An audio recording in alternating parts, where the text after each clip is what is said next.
In today's video, I'm going to teach you how to whiteboard in Confluence with draw.io.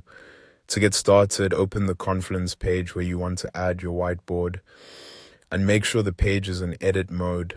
This is important because the whiteboard can only be inserted while you're actively editing the page. Once you're in the editor, click anywhere in the area where you want the whiteboard to appear.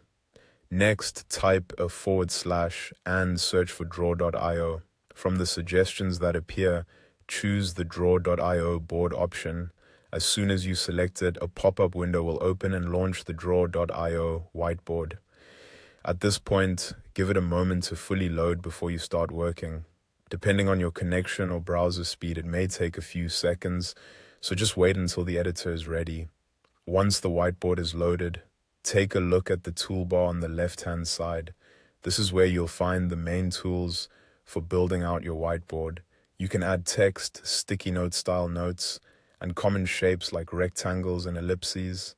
You can also insert lines, arrows, and even draw freehand if you want something more flexible or hand-drawn in style.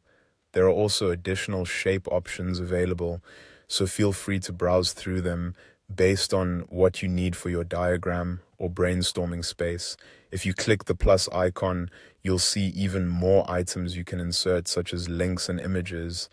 This is helpful if you want your whiteboard to include supporting visuals or references.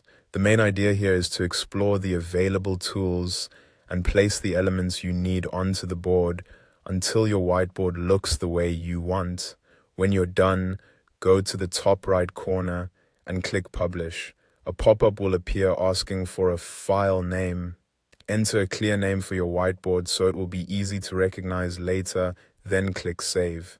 After that, you'll see a loading message indicating that the file is being saved. Wait for that process to finish completely. Once it does, the content you created on the whiteboard will appear directly on your Confluence page. If you need to make changes later, that's easy too. Just select the whiteboard on the page, then click the edit icon from the toolbar that appears. This will reopen the whiteboard editor so you can update your content whenever needed. And that's it. That's how to create and edit a draw.io whiteboard inside Confluence.